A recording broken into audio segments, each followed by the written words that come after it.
What's going on, everyone? Welcome back to the channel. Now, before we get into today's video, make sure you smash a like on this video, and if you're new here, subscribe. That'd be legendary. Getting into today's video, we're going to be talking about the Mark IV Clio as per usual, but covering some things. We're going to play a game of true or false, where these things have been floating around either through the media or floating around through people that have just simply never driven one. So I've got a load of stuff written down from what I've grabbed from personal experience, from forums, from Facebook pages and stuff like that. So hopefully I'm going to answer all these questions if you're looking to buy one or you have one and you're unsure where to go next. So let's get into it.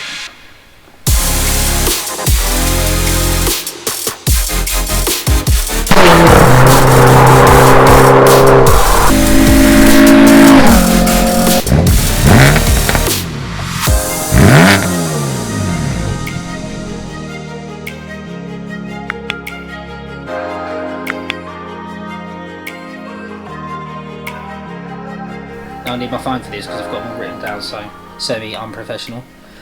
So we'll start the first thing off. Reliability, true or false? I'm going to say true. They are reliable. When people ask me, you know, have you had any issues? Have you had anything go wrong?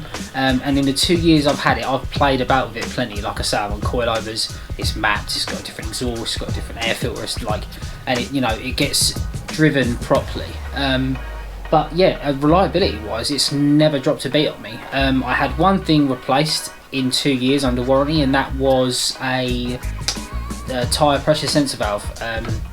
Tyre shop wouldn't touch it because there's a valve in it, a sensor in it, so the basically all like logs in with your car, so it tells you when like you've got low pressure in one tyre and so forth. But yeah, that's it. Over the 2 years, that's the only thing I've replaced. Other things been wear and tear, just normal tyres, etc. Went straight through its MOT, so I'm going to say reliability is true.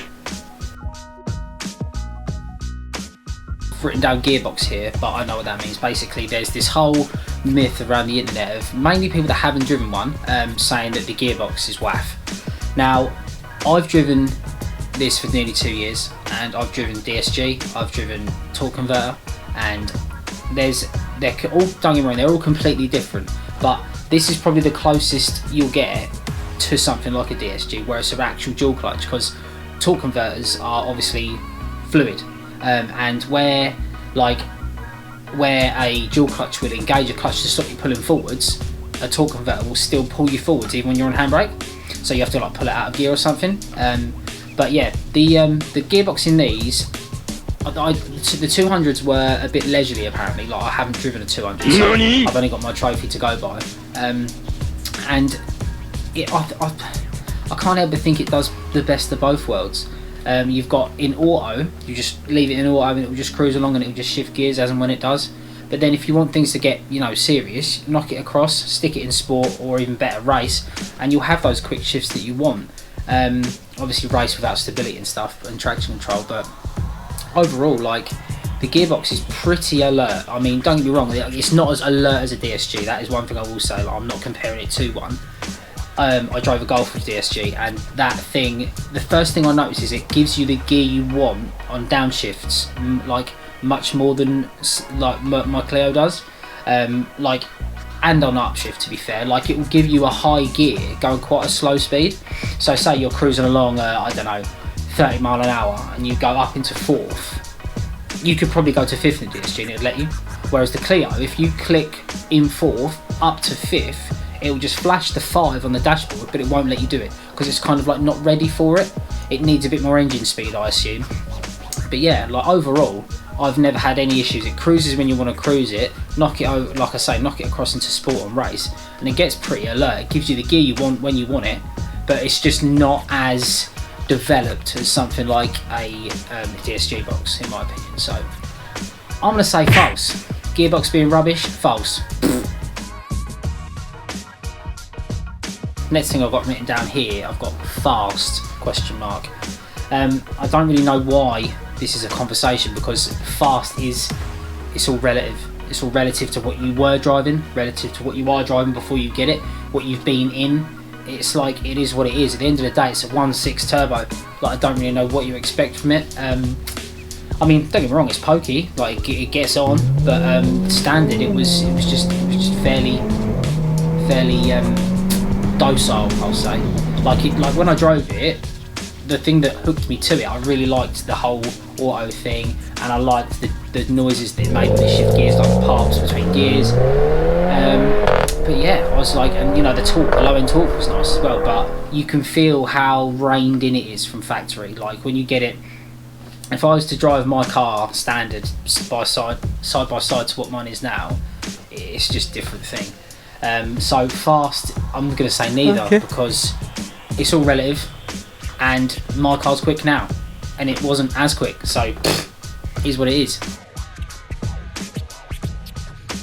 I would say true, actually, because now it's come on a few years, and you know, more companies are coming out with little bits and bobs. K-Tech are getting involved, like Powerflex are doing stuff now. They're slowly making it. As their price comes down, people are starting to make more of, you know, sort of the performance parts and like styling parts and stuff. And like obviously Renault have got their own line, which you've probably seen, like carbon bonnet, wider arches, you know, the RS6 1.16 look or whatever it was called, with the it was like a kind of one-off with a Megane engine in it, but yeah, that didn't come through. But yeah, there's plenty out there now. There's like, obviously Maxton do their bits. There's a company called Isla that do bits. There's plenty of companies that do like skirts. Being a Jap fitment essentially is, you know, you can get wheels left, right and centre for them. As for when I started, probably not so much, because like I bought the car was a 65 plate, and I've had it 2 years now, so it probably only been around two and a half years. And yeah, like I say, as the prices come down, parts have started being made. Powerflex have started doing bits really recently, actually, that people have started getting involved with. But yeah, so I'm gonna say customisable. True. Next on the list, I've got value for money. Now, this again is, I feel, just irrelevant. What is value for money these days? Like, modern cars probably aren't really good value for money at all. You know, when this car first came out, it was 22 grand. Like, you just wouldn't pay £22,000 for that for this car. I mean, don't get me wrong, it comes with everything. You know, it's got aircon, it's got cruise control, obviously the stability traction control, it's got sport, race mode, automatic gearbox. That's probably what you're paying for. You know, 18-inch wheels it comes with standard. Like, you get optional extras on the interior. You can have it spec'd with Bose speakers. Like, it's just all out and out. Like, with a modern car, you can't really get your value for money, I guess. I mean, when it's going up against stuff like the Fiesta and stuff like the Peugeot 208 and stuff with like the smaller hatches, like that's the Super Mini hatch, they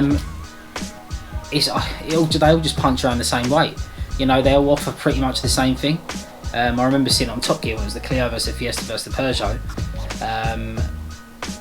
208 GTR, that is, and the Clio stomped it in a straight line, but yet the slower, more you know, fun Fiesta got their votes. But it's all down to personal preference, I guess, for that kind of thing. But value for money, I mean, I don't really think any new car is, so I'm gonna say false.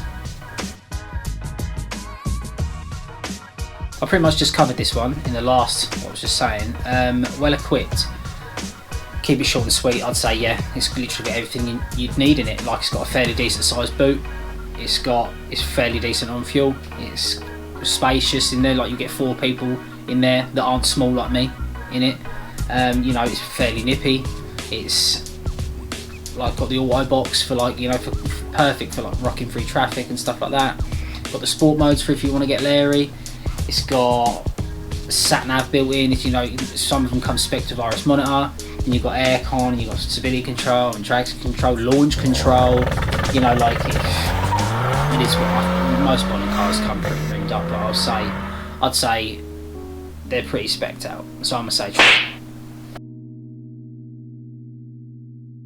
Now, I don't really know why this is a relevant question, because no one ever leaves their car standard if they're interested in sound in general, but I've got sound good. People have been asking, do they sound good? Straight pipe? No. like custom exhaust to some variety, yeah, I think they do sound pretty good. Standard, no. Standard, they are so reined in and quiet. Like, I'll put the clip up again if you guys haven't seen it from a previous video of my car doing a launch before I had the exhaust done, and it is just, it's like air. That's the only way I can describe it. It's like air. It's just like noise. Like, there's a small little exhaust note, and then the change between gears, the kind of the crackle between gears, the crack between gears, is pretty much all that's there. So if we're talking standard, do they sound good? I'm saying nah. I keep cross-referencing these and I should really stop, but next on the list I've got MPG. So miles per gallon, I do a trip normally every 6-ish weeks up to Leeds and back to visit family, and on the trip, if I don't get egged on by anyone and if I don't get a spirited wriggle on, then yeah, it's pretty good on fuel. I mean, you're gonna get, with it being turbo, like 1.6 turbo, you're not gonna get amazing results, but if you sit there and you really try and get miles per gallon, I think you can get that out of most cars. If you really sit there and, you know, barely touch the throttle and stuff, but I like using cruise control on long journeys, so it will do its own thing anyway, which sometimes isn't great for fuel. But I mean, I've seen mine go up to 40 plus. I've seen mine go down to like low 30s. But yeah, miles per gallon, I'd say true. I'd say it's pretty decent on fuel.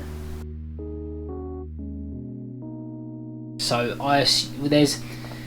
there's basically a couple of things going around online of like dash creak and little bits and bobs like that to do with build quality, like things coming off and stuff, and I don't think that's specific to this car because I haven't had any of that and I don't have dash creak, thank God. But there are certain things, you know, you've got to keep in mind when you're looking at like plasticky French cars and stuff. You just got to keep that in mind.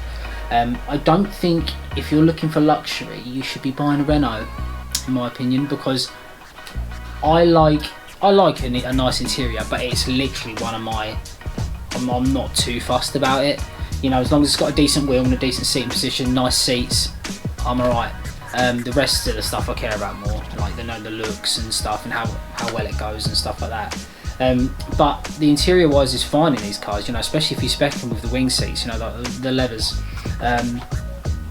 But overall, like, the build quality is actually really nice. The steering wheel, like I say, feels really nice to use. Like I say, the seats, even the cloth seats that I've got, are really nice. But the one issue I have had with my interior is where the air conditioning like vents are. On the left side of that, where it must have got so cold, a little bit of the silver paint has just flecked off. Well, it raised and then just come off. So that's the only thing I've really had interior wise that's been an issue for me. Like I say, I get occasional creaks and stuff, but that's my own fault because I've got the wind deflectors in, and I'm on coilovers, so when I go over stuff slowly, sometimes you hear a little like a little bit of movement. But yeah, overall, I'd say if people are saying about the, you know, interior being bad quality, I'd say false. Another question people are asking about as well is how much can you push these cars in terms of performance. Now there are people running hybrid turbos, that's like all bigger turbos, and that's pretty much as far as it's gone currently. There's a heavy duty clutch in the works from Ian Willisey. He's sorting all that out and he's basically waiting for all this COVID stuff to calm down, and then he's going to get his car in, and then we're going to basically see what that heavy duty clutch will get him. Whether it's going to allow him to push his hybrid turbo more, push him past 300 horsepower and then get away from that dreaded clutch cap on torque, because that's the only issue with these cars, is there's people making similar torque to me on a hybrid and my car's just on a map, because you have to cap the torque at a certain level. Like, some people are getting, you know, 340 and then getting slip. Some people are getting a bit more. Some people are getting a bit less than that as well. But I came away with 370 millimeters and I've got no slip. so I'm pretty happy with that. But even guys running on hybrid turbos are running around the same 370, 380 newton-meters mark, but they do have that extra power and they do have that really quick spool time. And yeah, I've been shown some videos of a Clio on a hybrid, and they move.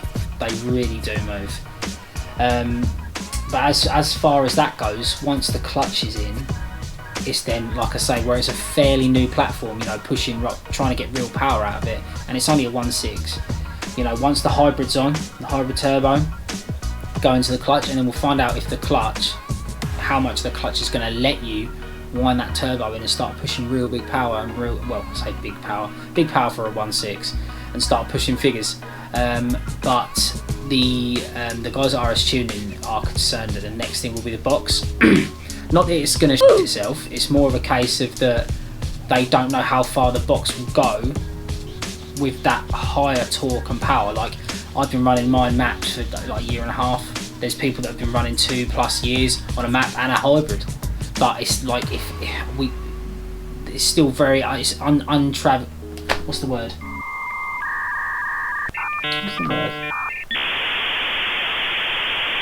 I can't think of the word, but basically it's, yeah, no one's ever been there with that kind of thing where they've gone hybrid, clutch, let's go and try and chase some figures. So yeah, I'd say in terms of big power, I mean, as far as a 1.6, 300 horsepower out of a 1.6, I mean, it's pretty decent on an auto box. I'm gonna say true. I suppose to finish off, I should probably answer the question, are they nice to drive? Are they good to drive? And personally, coming from a 172, obviously it's a completely different, you know, atmosphere to be in. Like, the 172 is way more like visceral. It's way more like just aggressive as far as a car goes. You know, you have to rev it harder, you have to steer it harder, you have to, you know, you have to be a bit more ballsy with a 172, 182 as well, because obviously, like, trying to cock a wheel and stuff like that. But I really enjoy driving it. Like, I'm still yet to get out on track, but that will be done and that will be recorded, and it will be put on the channel, don't you worry. As a daily, I like a bit of a rumble and a bit of a noise anyway, so I can only comment on my car as it is modified. But for the brief time I had it standard, it was just like any other car. I'd never owned an auto, I'd never driven an auto, so it was very new for me, but I instantly became very quick to adapt to that small, super mini, nipping around town in auto. It was brilliant. Like, just crawling through traffic when it's hot, like the aircon on, just crawl through the traffic, taking your time. You literally got one foot on one pedal, just crawling through, and then, like I say, whack it across and stick it in sport or race, and if you want to get serious. But it's just a complete different thing. It's much more like the Mark III than any of the others, where the Mark III Clio and this one are very similar as in terms of the way they drive. They're very focused, they're very planted, whereas my 172 is much more like fun, characteristic wise. Like, it will cock a wheel, you'll feel the back end lift, whereas this is literally like it's rails. It's on rails. It just goes around a corner with absolutely no issues. And it's like, some people prefer that. Like, don't get me wrong, it will 100% be the quickest Clio around track, but it's like, it's that people say, oh, the fun's missing, it's not as fun to drive. But I don't think really it can be compared, you know, especially the way modernisation of cars is going. They're getting smaller engines and going turbo, everything. 1 litre turbos and 1.6 turbos and 1.4s. Like, going to 3 cylinders, some cars, like the new Fiesta ST is 1.5 3-cylinder, you know, that can run on 2 cylinders. You know, it's just the way things are going now. And I think, as far, like, without keep going on about it, like, I really do enjoy driving it. I think it's fun as hell to drive when you're in sport and race. It will show up plenty of people, and that's happened, trust me. And when you want it to just chill out and just, like you say, cruise on a nice nice long journey, or, you know, you're crawling through traffic just in auto and it just rolls through, no dramas at all. Obviously modified, it's a little bit different for me because I'm on coilovers and stuff like that, so it's a bit of a different ride, and it's a bit louder because of my exhaust and stuff. But they're the things that I love. Like, you can always enjoy driving because you've got a nice noise and you've got a nice place to sit. and everything that comes along with it. So I'm a Sage 3. They are fun as hell to drive. So before this video gets too long, I'm going to wrap it up there. If there's any more questions you guys want answered from me about the Clio, about the Mark IV in general, about what I've done, about things that people are talking about, then hit me up on my Instagram, Ashley_V1, or hit me up on here. Just hit it down in the comments and I'll get back to you as soon as you can. As soon as you can, as soon as I can. Yeah, so I hope you enjoyed the video today. Hope you found it insightful. More stuff will be coming on the Clio soon. There's obviously not a hell of a lot going on at the moment, so just waiting for some parts to arrive. Quick update on the dog bone mount video from last week. I'm currently back on the standard one. Long story short, the purple was too much. It was too much for me. Every time you pulled away, the cabin shook. It was like it was clutch slipping. Every time it came down gears on sport and did the little throttle blip, it shook the cabin. I was just like, this is not for me. And in doing my research, the purple is 300% more stiffer than the original mount, which is far too much. So I'm going to probably get a yellow one and put it on. So I'll let you know how that goes. So yeah, I'm going to wrap it up here. Thanks for watching. I've already said this, but yeah, like and subscribe, and catch you in the next one. Peace. Oh yeah, before I go, I've got 2 of these version 1 stickers still to give away. So hit me down in the comments if you want one and we'll get them sent out. Peace.